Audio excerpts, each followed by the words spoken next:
welcome to the Psychiatry and Psychotherapy podcast. I'm here to talk about getting rid of burnout, increasing job satisfaction, and feeling like an expert in what you do. One thing that created a lot of burnout and angst for me was trying to get continued medical education right at the last minute.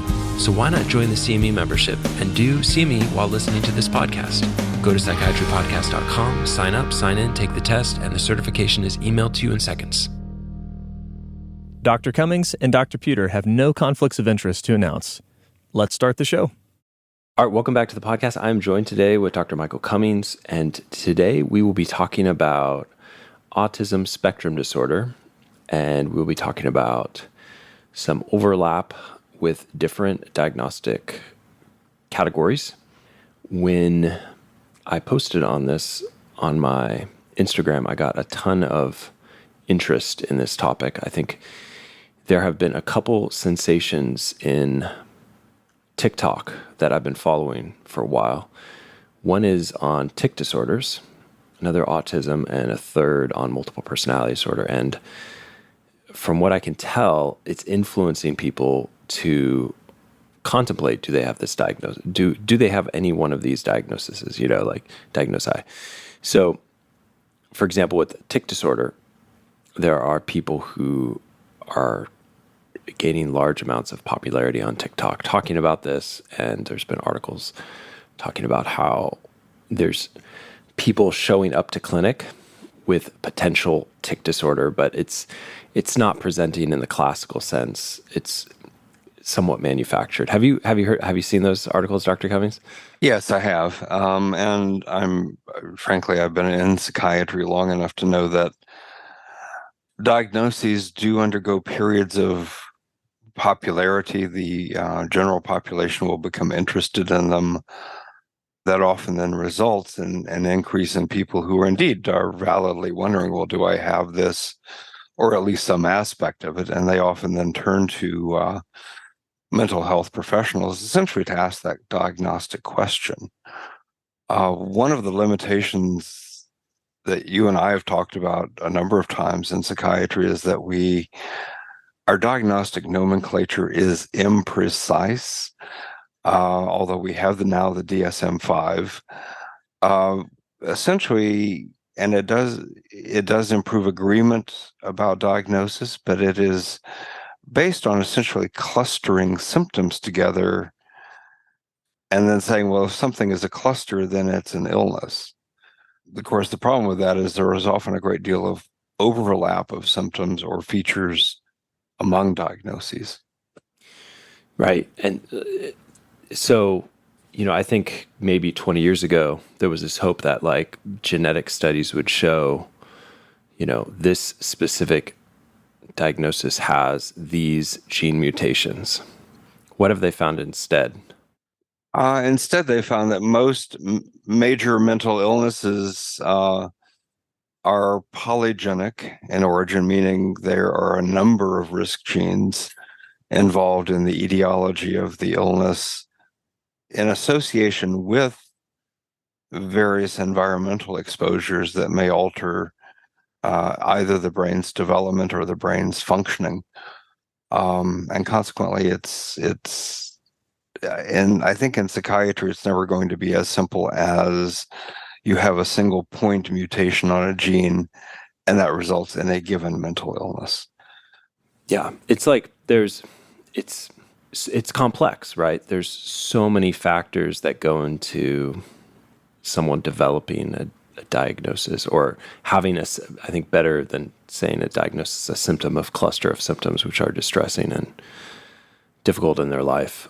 So tell me a little bit about autism. Is there genetic links with autism or environmental links? What do you... There are both genetic and environmental links, although in its clearly diagnosed form, which is a childhood disease, one of the developmental diseases, it is very genetically driven and of concern. It's been getting more common, such that I think the last statistic I read on this, it was estimated that 1 in 87 male children would be liable to a diagnosis of autistic spectrum disorder. Those cases, however, are relatively easy to diagnose in that there is initially a major failure in terms of language development, interpersonal interaction, often with very clear clinical signs and symptoms. I think where you're seeing something currently in the popular press and on TikTok that is of interest is, like most illnesses, autistic spectrum disorders run the range from subclinical, meaning the person doesn't actually have a disorder, but they have some features, to severe illness where the person is mentally retarded and requires lifelong institutionalization. The interest in the general population has been more in those people who either have subclinical or mild autism, what used to be called Asperger's disease, where they may have some abnormalities in language function. They don't quite speak fluently the way everyone else does. They may have difficulty making social connections or understanding the emotions of other persons. They themselves may be either hypo or hyper responsive to environmental sounds or lights or noises. And they may be prone to some degree of mood lability and occasionally to psychomotor agitation and acting out. And that can overlap, of course, with a number of other things, in diagnosis, including personality disorders, mood disorders, and so forth. And I think that's where the confusion comes from is people are often distressed and say, well, I have something. What is it? And because of, particularly in the internet age, something will gain notoriety and popularity, and then people start wondering, understandably, well, could this be what I have? Yeah. So, okay. I think it might be worthwhile to kind of go into some of those diagnostic criteria a little bit more and talk about like what is a higher functioning person who has autism spectrum disorder look like. Talk to me about like the sort of narrow interests that someone like that might have. Yeah, often they have a propensity to become preoccupied with a very narrow range of interests, to have very limited social interaction with other people. Often, if they do interact with other people, they clearly don't understand the social interaction. They often have difficulty with some abstract language concepts. They may be kind of prone to be unempathetic, unable to make an empathetic connection with other people, and may at times be either emotionally withdrawn or, if distressed, emotionally labile. People can be quite high functioning. In autistic spectrum disorder, the more severe end, people are often intellectually disabled. I think probably one of the prototypical individuals who demonstrated intelligence and talent, who is also clearly autistic, was the individual Temple Grandin, who, when she was growing up, could not permit herself to be hugged by other people, for example. It would send her into a panic. She would become preoccupied with something and spend hours or days just thinking about it and working on that. I actually had an opportunity to talk with her, and being quite intelligent, she understood that she is different from other people and said, well, if you ask a typical person to imagine a church steeple, most people will make up a prototypical church steeple in their head, out of the elements of, well, what does a church steeple look like? She said she can't do that. Instead, she remembers every church steeple she's ever seen, but she can't synthesize that into an abstract form. So just for those of you who don't know, Mary Temple Grandin was the person who I think developed how they slaughter cows at this point with the kind of the turning, like they turn in so they don't get to watch the cow in front of them be slaughtered. Is that Yes. is that the Yes. person I'm thinking of?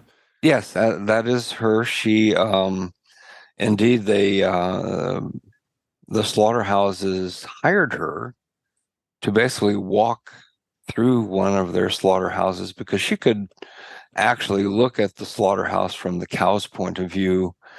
A minor reflection or something that would most people would ignore, she would fixate on it and say, "Well, that's going to panic the cow."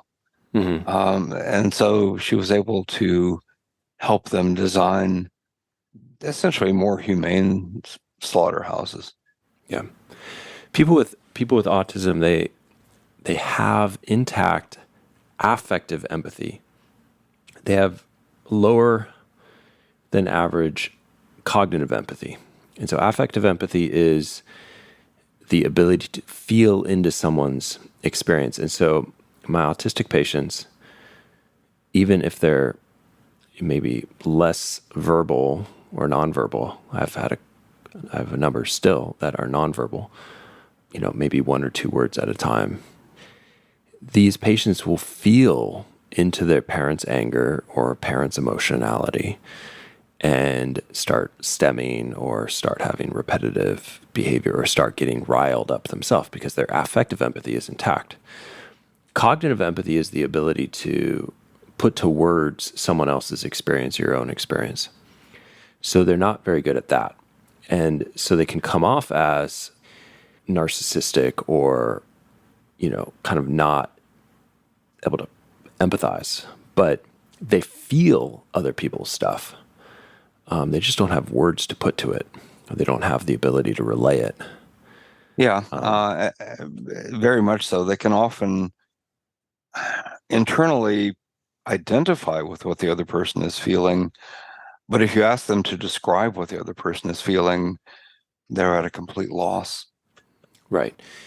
Someone who's more narcissistic or psychopathic, they have low affective empathy. So they don't necessarily feel into another's experience. So they could have normal cognitive empathy because they've learned how to put words to it. They've learned how to read people and describe it. Yeah, in particular, the psychopaths are quite talented usually at reading other people. That's often how they manipulate them, but they don't have any affective empathy toward them. Okay. I think it might be helpful to read some of these responses that I got once I posted. So I posted, let me see if I can read what I post so that you guys can have some context. Okay. I've seen several patients with clear-cut borderline personality disorder come in saying they have autism, and that is the core of their issues. I have real autistic patients as well. I have high-functioning autistic patients, but a history of chronic SI, cutting, self-harm, affect regulation issues is likely borderline personality disorder. 2 years ago, I saw autism influences popping up more and more on TikTok. Borderline personality disorder was borderline personality disorder, then it was bipolar, and it changes over and over. Really, borderline personality disorder is, in my mind, an issue of affect regulation. So that's what I put, and then here's some of the responses I got. I have so many patients self-identifying, self-diagnosing autism when they really have personality disorders and are trying to validate why they feel so disconnected and struggle socially. It has led to some challenging and enlightening conversations. I'd love to see an episode on this. Mm-hmm. As a school, go ahead. You have some thoughts? I was going to say, yeah, I can understand, probably of all the diagnoses out there, other than some of the paraphilic diagnoses, borderline personality disorder has such a connotation history of being pejorative. I'm not surprised that people who've been given that diagnosis would like something else as a diagnosis. I certainly don't blame them for that. And in fact, I agree very much with the ICD-11 rather than the DSM-5 in this, and that they have renamed it mood dysregulation disorder, because that does appear to be the heart of what we call borderline personality disorder, although it doesn't border on anything as far as I can tell. That's not to say, though, that somebody with borderline or narcissistic or avoidant or schizotypal or schizoid personality disorder may not have autistic features as part of their makeup. And I think that gets into the overlap in these things. In fact, there are people out there who argue that our whole system of categorical personality disorders is the wrong way to think about personality and personality functioning. That is, there is a camp who would very much favor a dimensional analysis of personality. Okay. Yeah, I hear you. I think, there is some overlap. Like when I started looking at studies of autism and personality disorders, the strongest overlap is actually in cluster A and in OCPD, like the cluster A being like the schizotypal schizoid. Yes. And then obsessive compulsive personality disorder. Those are the ones that statistically have the strongest link. Okay, here's another person's comment. As a school psychologist, autism seems to be a coveted category of disabilities. Saying your child has autism sounds a lot better than saying your child has emotional disturbance. There's way more funding and resources for people identified as autism. Way less in ED. Autism seems to be on the rise, but I think there is a misdiagnosis identification. You can get from the state quite a bit of funding for a diagnosis of autism because, people need quite a bit of treatment resources. And, do you see that as a driver in the increase in the diagnosis? I think that's one of several. I think there is actually, looking at several careful epidemiologic studies, there actually has been a real increase in the rates of autism. However, I think beyond that, there is also, for both social acceptability, having a support network and support organizations, and for funding reasons, people may indeed be drawn to the diagnosis. As I said, I've been around long enough. I've lived through periods when every child was thought to have ADHD, every child was thought to be bipolar, every child was, fill in the blank. And I think autism is going through something of that process currently. This is another comment, and this I think gets at one of my concerns. And I'll state my concern before I read the comment. My concern is that if the child does have affect regulation issues, borderline personality disorder, there are treatments that are effective. And I think if there's a if there's a misdiagnosis or maybe not seeing it, then there might be this kind of permanence in the mind of the patient or the family members, like it's just going to be this way, right? Without the ability to make a change. Yes, and although we do have psychosocial treatments for autism and some pharmacologic agents that are used to treat specific target symptoms, by and large, we don't have an effective treatment for autistic spectrum disorder. Okay, here's the comment. In a lot of ways, I agree.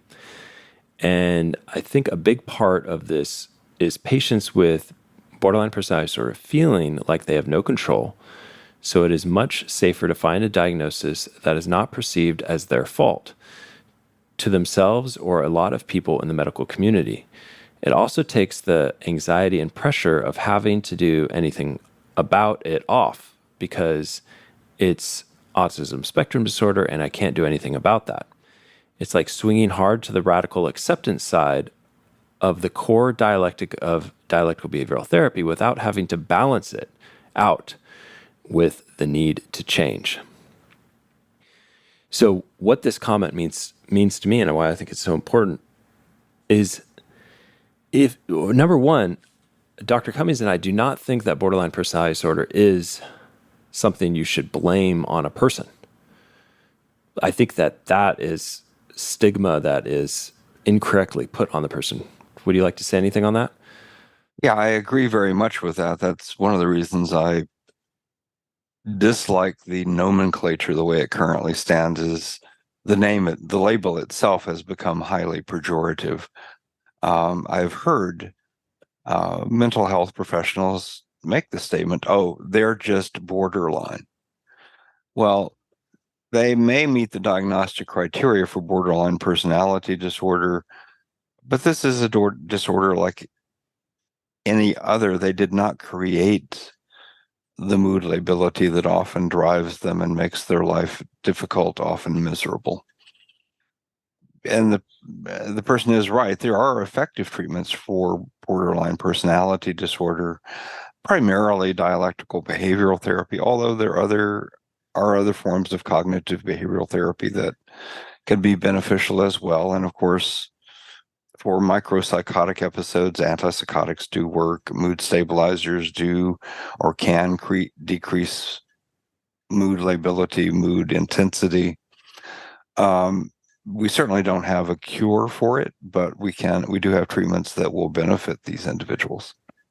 Yeah. And, there's partial programs that really do work, and intensive therapy really does work. There's Gunderson's approach that works. There's mentalization-based therapy, transference-focused therapy, schema-focused therapy, dialectical behavioral therapy. There's a lot of different therapies that have been shown to be effective. When they put one of these against another, they do about the same. And Dr. Cummings was on here for a prior podcast, and if you haven't listened to that on borderline personality, go check that out. It was with Dr. Pro as well. And we talked about how a lot of these affect regulation issues start from like the first couple weeks of life. And there seems to be a temperamental inborn propensity along with trauma that leads to this issue. So it's not like these people are choosing to have the affect regulation issues.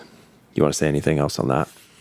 Yeah, indeed. We previously talked about the Strong and Chest study in which they looked at infants at 6 hours of age and basically looked at them in approach avoidance settings. And indeed, those who were the most affectively reactive turned out in later life to be those who had all of the person who later had a borderline personality disorder diagnosis came out of that group. And it would certainly be unfair to say that at 6 hours of age they had caused their own illness.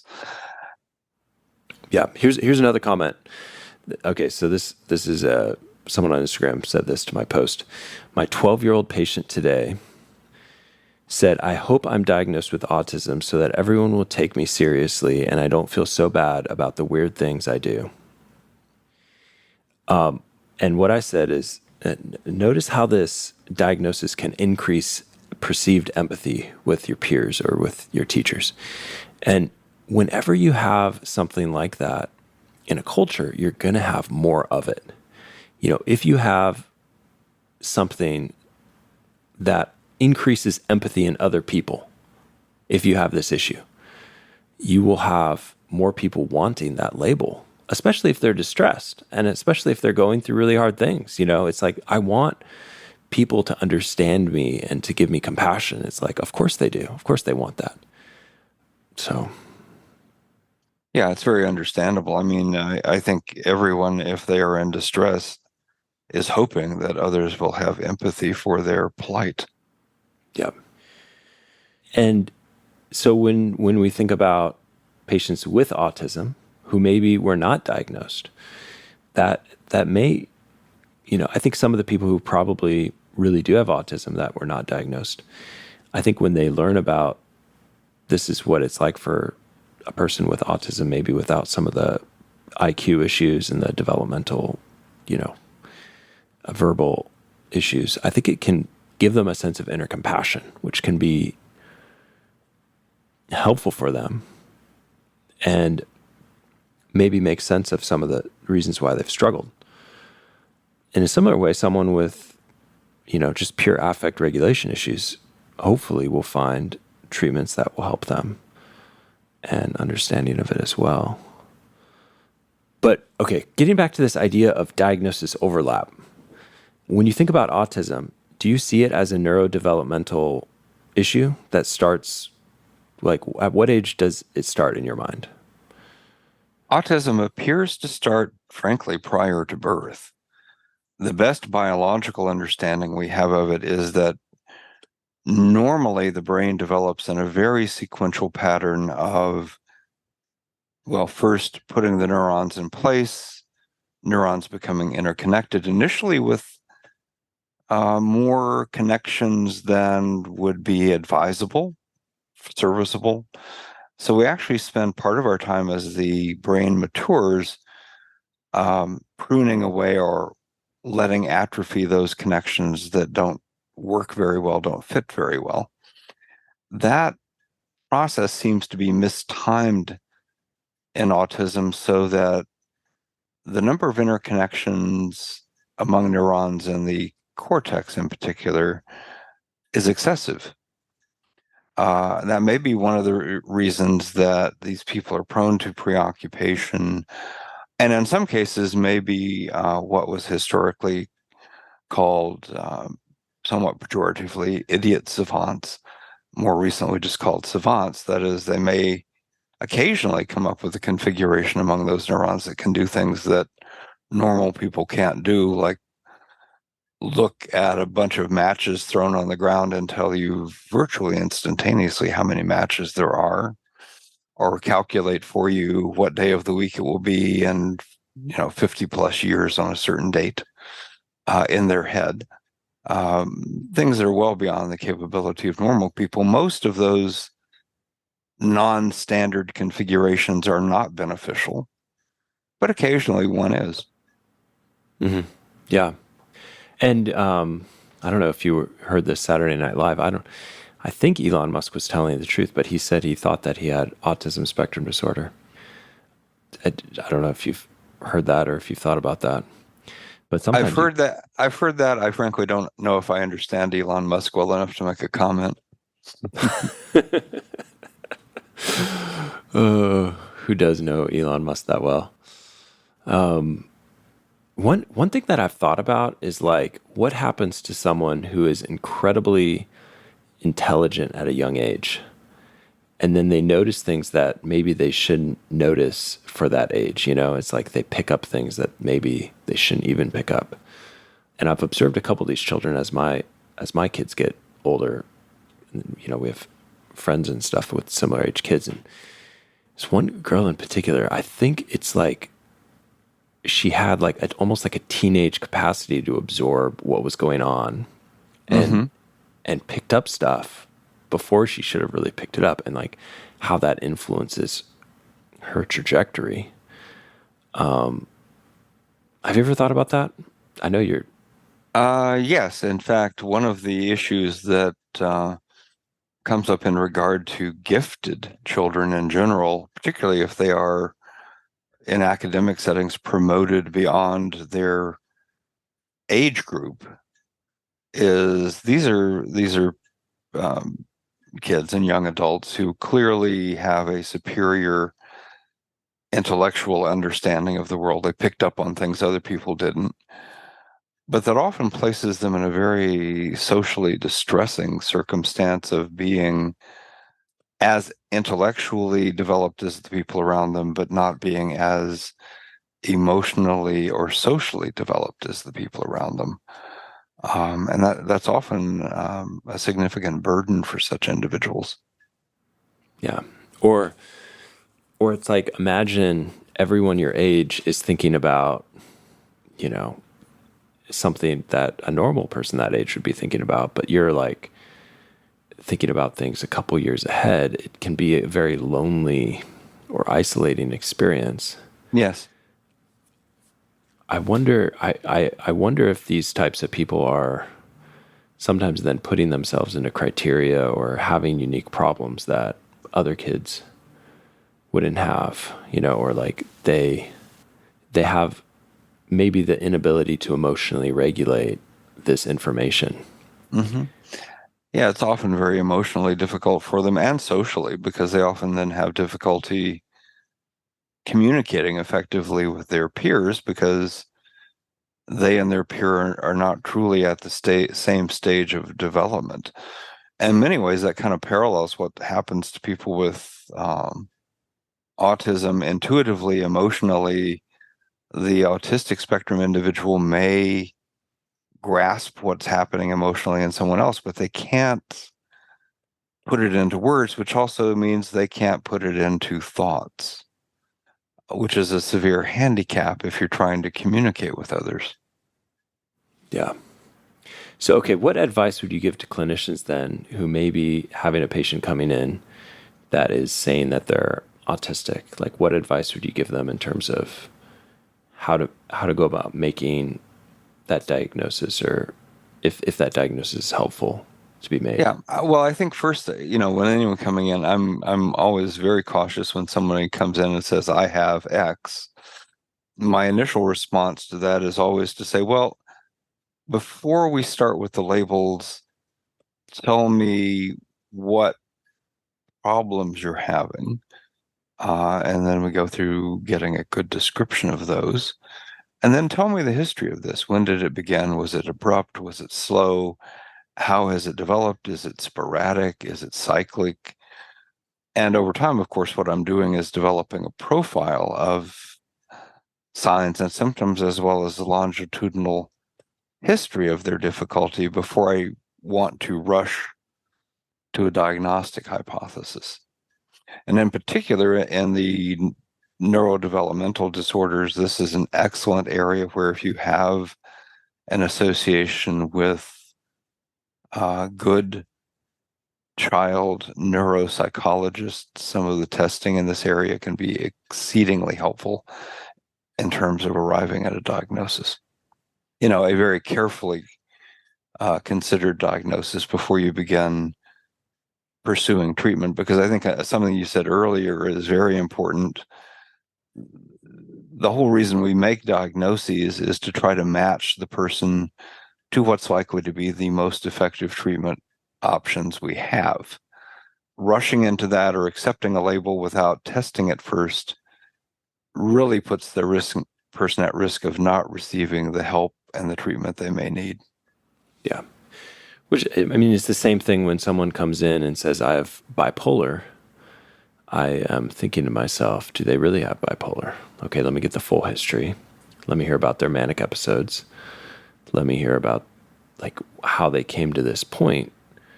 Because if they're not bipolar, maybe they should consider, classes of medication that I would not consider if they were bipolar. I wouldn't consider like SSRIs or SNRIs if they had true bipolar.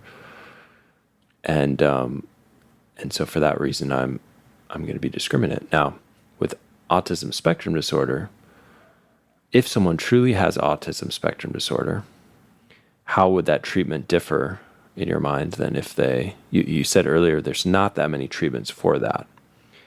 And I think you've said in prior episodes, like SSRIs don't seem to work for people with autism spectrum disorder. No, they don't. Some of the things like the alpha-2 agonists and very low dose dopamine antagonists like risperidone at very low doses may help with some of the target symptoms. There is no good pharmacologic way to address the condition itself. However, there are psychosocial support treatments and trainings, behavioral therapies that are very much designed to assist the autistic individual to function better. Doesn't cure them of autism, but they can become a more functional autistic person. Versus, say, if I have somebody who comes in and it turns out they would like to be autistic, but in truth, they really suffer from mood dysregulation disorder, aka borderline personality disorder, that pulls up a different set of pharmacologic options, and it pulls up things like cognitive behavioral therapy and dialectical behavioral therapy, different approaches to try to help the person function better. I think it might be worth going through some of the personality disorders and how you would differentiate if they have autism versus if they have this personality disorder. Maybe let's start with schizoid personality disorder. The hallmark of schizoid personality disorder is somebody who feels disconnected from others and isn't especially bothered by that. I've had a few schizoid patients who, when I talked with them about other people, they lacked the inability to verbalize what other people were feeling. They had both cognitive and affective awareness in terms of empathy, but in essence, they didn't feel that need for connection the way most people do. And part of this comes down to getting to know the person well enough to be able to delve into those areas to try to figure out what they do or don't have. And usually what you'll find is that, yeah, they may have some things that overlap, but they're missing some critical elements that might be more typical, for example, of autism. Okay. How about schizotypal personality disorder? The classically eccentric individual who doesn't quite fit the social norms. But again, although they don't fit the social norms, they typically don't have things like the preoccupation, the limited range of interests, or a deficit in cognitive empathy. Their response to the world is often odd, but it's not because they don't have those particular features as part of their ability. Okay, it's less common, but paranoid personality disorder. How would you differentiate that? Well, at least most of the autistic individuals I've met are not paranoid. They may be, in some cases, frightened by other people, or actually panicked by other people if the other person appears aggressive or loud. The hallmark of paranoid personality disorder, though, is to see essentially conspiracies under every rock. And although they may start with what sounds like a reasonable suspicion, if you let them talk, the suspicion tends to expand both in terms of level of importance and geographically as well. Even if it does not reach delusional levels, somehow everyone is sort of against them. I've not gotten the impression that most autistic people feel that others are against them. They may not understand other people very well, but they're not focused on the idea that, oh, this person is plotting to harm me. How about borderline personality disorder? I think there are some things shared by borderline personality disorder and autistic individuals. It certainly is true, I think, because of their own affective lability, that borderlines often have difficulty establishing stable relationships. But that's not the same difficulty that autistic individuals have in connecting. Usually the borderline actually connects very well, often intensely, initially with idealization and then later with devaluation. But it's a roller coaster ride with affective responses, but the connection is intense. Mm-hmm. And then you have the other features like the brief psychotic episodes and dissociation. Those are things that don't tend to show up in autism. Yeah. Usually people with borderline personality disorder do not have issues with the nonverbal communication, like someone with autism might. And people with borderline personality disorder do not typically show the narrow interests, repetition, insistence on sameness that characterize autism spectrum disorders. No, indeed. I've had a number of borderline patients over the years who were, if anything, somewhat hyperverbal. I'm reminded of the quote from the Shrek movie when the princess says, "Oh, a talking donkey." And Shrek remarks, well, the magic is in getting him to talk. The magic is in getting him to shut up. Okay. Yeah. So let's see. We talked before about antisocial personality disorder is really, or psychopathy has an issue with affective empathy, whereas autism spectrum disorder has an issue with cognitive empathy. And so adults with autism spectrum disorder can seem unempathic, but they feel into other people's experience. Yes. And you can often see the response in them in that if someone else is distressed, they often become exceedingly emotionally distressed and agitated, but they can't put it into words as to why they are behaviorally presenting that way. A narcissistic personality disorder can seem like autism spectrum disorder. I mean, someone who's autistic can seem a little bit narcissistic, especially if they're insisting or correcting other people's errors, lecturing other people on, their particular area of fascination or deep, profound curiosity. Is there anything that would help you differentiate? Yeah, the narcissistic individual is, again, does not have difficulty connecting with other people, but the nature of the relationship in narcissism is it's all about me, not about you. Because the narcissist typically sees other people as objects to be used, whereas the autistic individual has a genuine emotional connection to other people. They just don't have the language to express it. Mm-hmm. Right. Do you like someone who's narcissistic first, or with the full spectrum of the disorder, may be superficially able to read people, but they, their empathy or their empathy is lacking, and so they're gearing their world to really support their own movement forward. And as long as you are a part of them moving forward, they are happy to have you be part of their they're often quite ingratiating at the initial part of a relationship while they're trying to figure out if you're something or someone who will be useful for them. Yeah. Okay, how about obsessive compulsive personality disorder?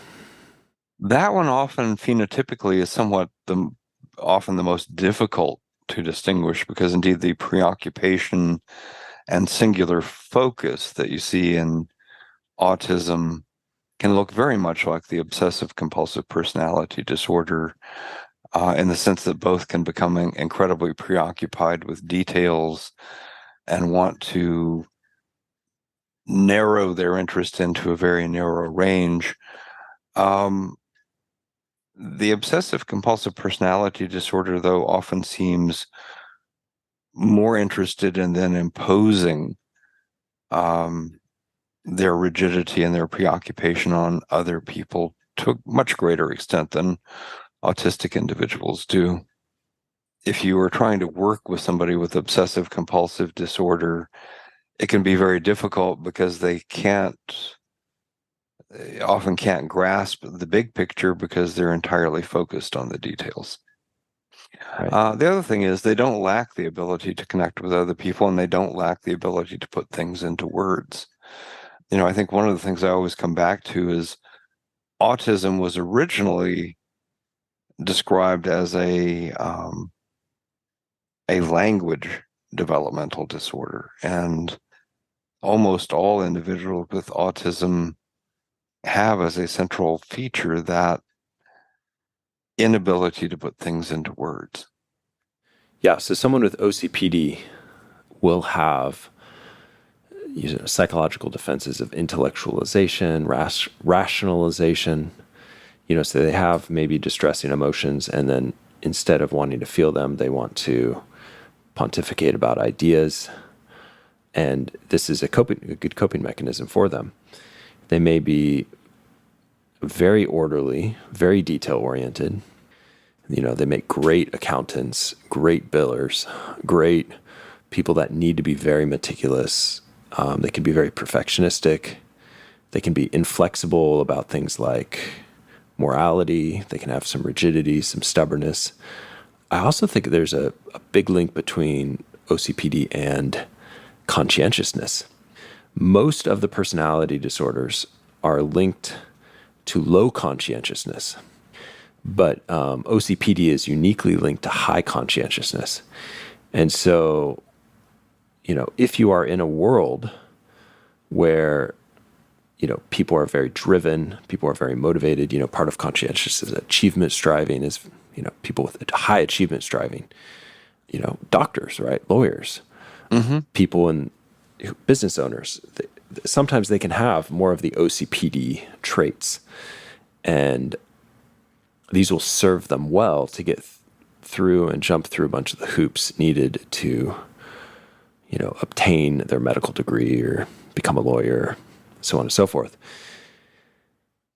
Yeah, I think, and this brings us back to something about, that I think is very important. What's the difference between personality and personality disorder? Essentially, the difference is, I think, flexibility. All of us have a variety of aspects to our personalities. If we are healthy, it means we can shift which aspect is most prominent based on circumstances, on the context. The people with personality disorders, whether you consider them dimensionally or categorically, in some ways what is giving them difficulty is they're unable to make those shifts, unable to exhibit that flexibility. The person with OCPD has a very difficult time being detail oriented when they're doing their accounting, but then loosening up and being more free if they're at a social engagement where, paying attention to are all of the napkins lined up is not the most important thing to be attending to. So okay, there's a lot of sort of fixed rigidity in someone with autism spectrum disorder. So let's say you have two people with more of the high functioning forms of these disorders, OCPD and autism spectrum disorder. I guess, how would you differentiate it? Like, if it's not the verbal issues that's leading to the autism. If the person with the autistic spectrum disorder largely has intact linguistic abilities, I think the other thing that is still missing in the autistic individual is the ability to intellectually understand the emotional experience of other people. If you can get the OCPD person to stop long enough from attending to details to think about what somebody else is feeling, they don't have a deficit in that area. Mm-hmm. Yeah, I think this is obviously a tougher thing, and there can be overlap, right? You could have both. Yes. So it's not always one or the other. Yeah, well, yeah. Unfortunately, nature is not so kind that it says you can only have one type of problem or one illness. Okay. Which puts back on us something we touched on before. Rather than initially dealing in labels, we need to very carefully construct the history and the symptom and sign profile of the individual patient, one, to try to figure out what is really getting in the way of their life, and two, to arrive at the most accurate diagnosis we can. And I say most accurate because I think since we're still dealing with a syndromic nomenclature, none of our diagnoses is perfectly accurate because we're likely talking about related clusters of things. Yeah, I prefer to not lean into labels too much in my own personal practice with patients. There are some patients I've been treating for years. I don't think we've ever talked about diagnostic things, partially because when you get to know someone individually, it's almost like they're so complex, and it's like their personality has gone beyond a specific. It's like, yeah, I think there's I take a more dimensional approach of like, okay, this person's high openness or high conscientiousness, and these places are, or I see them like, I like to see things as like adaptive. Like this is somehow serving them in an adaptive way, and not necessarily think about like, oh, this person is this diagnosis, which can sometimes be a little bit difficult if that's what they come in and that's what they really want. If they really want a diagnosis, I may explore why, or help me understand like what having the diagnosis will allow you to do, or like what role would that serve? Yeah. Well, it's perfectly valid, I think, to ask the question, well, why is the diagnosis so important to you? Yeah. And so, and then of course, sometimes I use the diagnosis to kind of think about what treatments research wise have been effective. Yeah. Or if they have schizophrenia or bipolar, it's like, okay, I need to think about medications that would help those specific diseases. Yeah. And well, frankly, that's the whole reason I'm interested in diagnosis as a psychopharmacologist, is to match the label that best fits with the research, the evidence-based treatments for that. Right. So Beyond that, I don't see diagnosis as serving all that much of a purpose. I do understand that for some patients, when I've asked that question, often it comes down to, well, I'm looking for validation that I have something that is real. At which point I would say, I think it's really hard that you are struggling, and you really want to excel in these domains of your life. And here's some potential things that will help you excel. And if we can focus on them, I think it'll make a big difference. There are the occasional patients that want a diagnosis to, move into chronic disability, or, and partial programs are great to keep people functional and to move people out of a chronic dysfunction. I mean, I do have some patients who are autistic who will never have a job.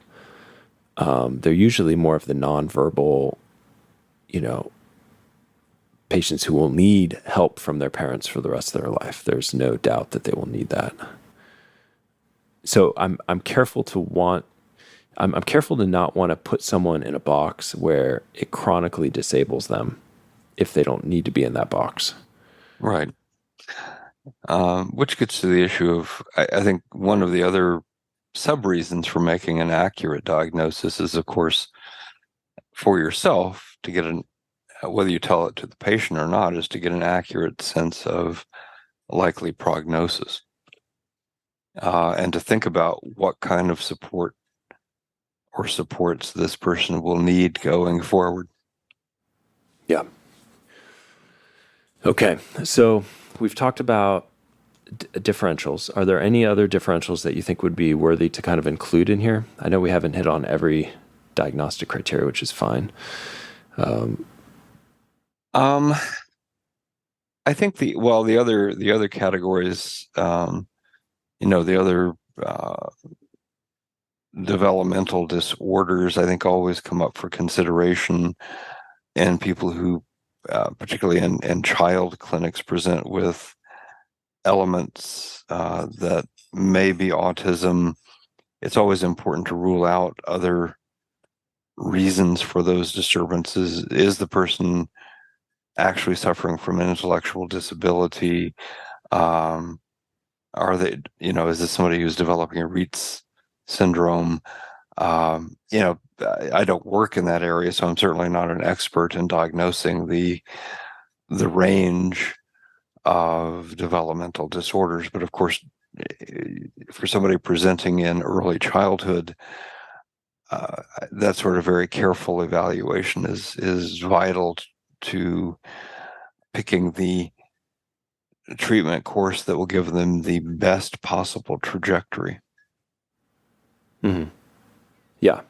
I think that's what it comes down to, is like, what is the best possible trajectory that we can help someone with, and using all of our wisdom and all the things that we possibly can do to help a person get from where they are to where they want to go. And I think it comes into that question you said earlier of like, okay, what is this person coming in with that they want changed, or they want ameliorated, or how do they want, like, what is their goal, you know? Yeah. Well, indeed, I always make I've make the assumption that if they and other people are perfectly happy with them as they are, they're not going to be coming to see me. Yeah, absolutely. So, like, what is their biggest pain point? And then how do we get them moving towards that? And how do we walk with them? And I have a lot of respect for therapists and psychiatrists who are seeing people for a long time, trying to get them to that place where they want to go. Mm-hmm. I think it's much easier to be like a one-time sweep in and say, okay, here's your brain scan, here's what you need to do, and then no follow-up. It's a lot harder to walk with someone and to try to help them get to that point. Yes, indeed. Well, and one of my own soapboxes is, I think too much of modern medicine is very divided into momentary contacts. I think there is a reason to miss the sort of long-term physician, not necessarily psychiatrist, but just long-term physician who works with somebody across years, decades. Yeah. Beautiful. Well, Dr. Cummings, thank you for coming on and having this conversation. I'm sure that I get a number of messages almost daily asking for more Dr. Cummings, and very happy to bring you on and have this conversation. So thank you so much. Oh, you're certainly welcome. All right. We will leave it there for today.